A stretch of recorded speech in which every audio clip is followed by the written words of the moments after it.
fait, on se retrouve pour le feedback du 78e jour, le 13 du 6, le 13 juin.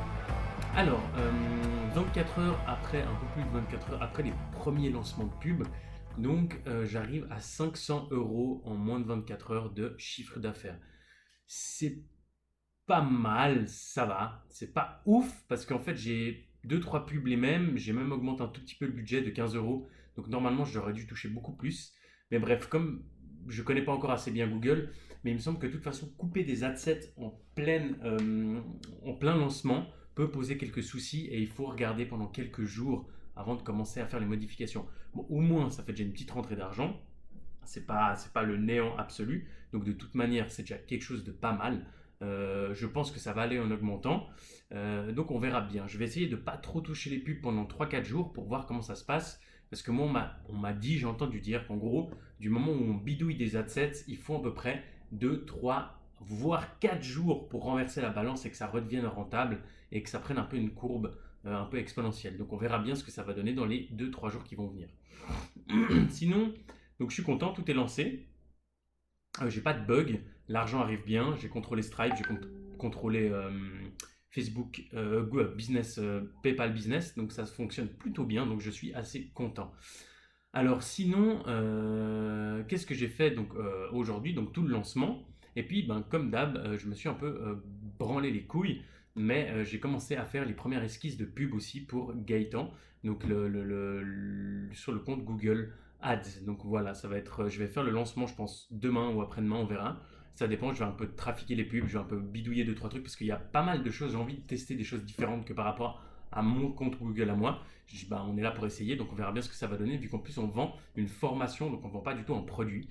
Donc l'approche, je pense, est différente et les mots-clés sont différents. Il y a beaucoup de choses qui sont différentes à faire, donc j'ai fait deux trois esquisses et on verra bien. Donc voilà, c'est un peu tout.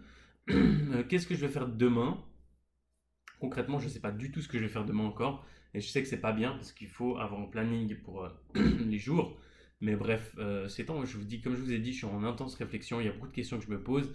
Je ne sais pas si c'est la bonne solution de rien faire et de se laisser un peu en mode flotter en fait dans la mood. Parce que ben, si on n'a pas d'objectif, et ça je me rends compte, si on n'a pas une to-do list qu'on met un jour quotidiennement, ben, en fait on fait rien du tout. Et là je me rends compte que des fois ben, je fais pas grand chose parce que ben, j'ai pas envie, tout simplement. Pourquoi? Parce que, en étant sincère avec vous, il y a beaucoup de choses genre liées au marketing en ligne, liées au commerce au e-commerce comme j'ai fait là. En fait, je me rends compte que maintenant que j'ai fait un peu le tour, donc je suis très loin. Excusez-moi. Excusez-moi, je suis très loin d'être un expert, mais en fait, je connais un peu les bases, on va dire, les rudiments. Et en fait, ça m'intéresse pas du tout. Donc, c'est très difficile de se motiver pour faire quelque chose qui ne nous intéresse pas du tout. Surtout que d'autant plus, c'est encore plus dur de se motiver quand, surtout, ben, dans les vidéos précédentes, il y a beaucoup de réflexions qui m'assaillent ces temps, surtout par rapport à des choses que j'ai pensées ces derniers moments, ces derniers mois, ces dernières années. Beaucoup de choix que j'ai dû faire ces dernières années juste parce que mes croyances étaient très limitées, dans le sens où je me disais ah mais je suis pas capable, je suis pas fait pour ça, de toute façon je suis né dans ces conditions, donc ça c'est pas pour moi, etc.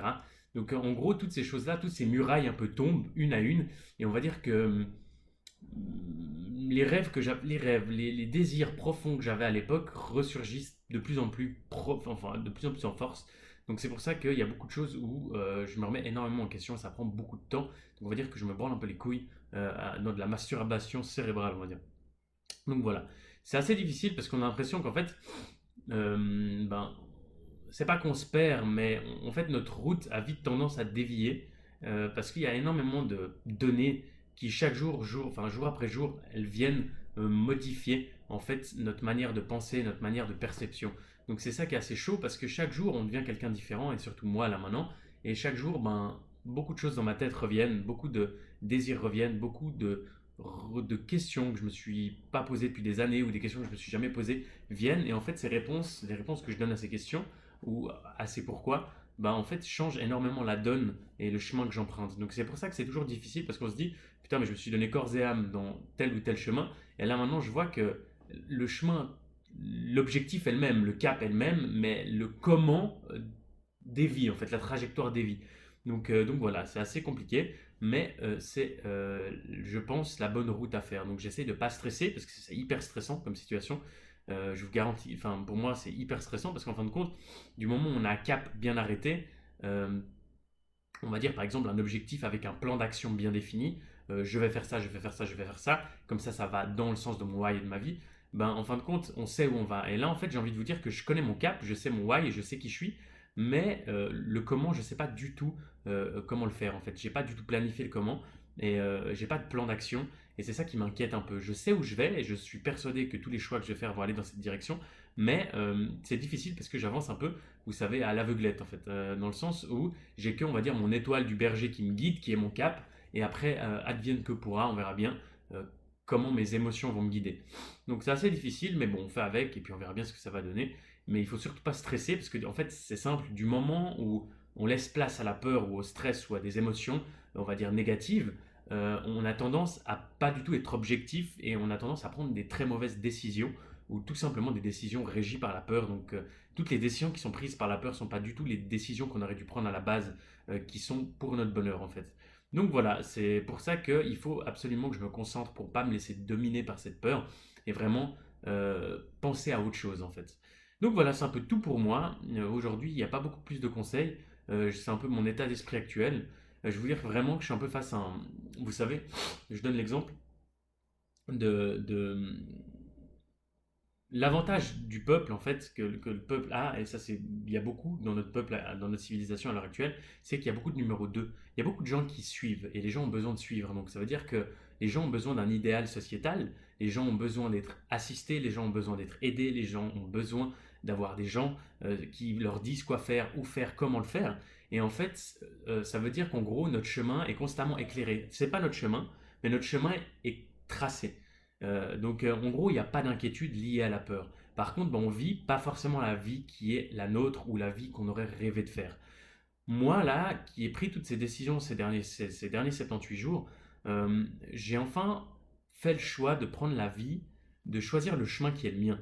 Par contre, à la différence des gens qui sont numéro 2, il n'y a pas de mal à ça. C'est juste que moi, comme je vous ai dit, j'ai pas envie de mourir avec des regrets, ou le moins possible. Donc je reprends un peu la phrase de Bezos, structure de minimisation du regret. Donc vivre avec le moins de regrets possible, même si pour ça c'est essuyer des échecs, vivre à la rue pendant 3 mois, changer de travail en travail pendant je sais pas combien de temps, ou changer d'idée de je sais pas combien de fois d'idée, changer de pays, changer de copine, changer d'entourage, changer d'environnement, peu importe, je sais que ces choix sont les bons pour moi et pour mon bonheur. Par contre, à la différence des gens qui suivent cette mentalité d'idéal sociétal où le chemin est éclairé comme en plein soleil, vous voyez un chemin et vous le voyez jusqu'à l'horizon, tellement le chemin est bien éclairé, mais en fait le choix de prendre sa propre vie et son propre chemin, indépendamment de l'idéal sociétal ou de ce que pensent les gens ou de notre entourage, etc.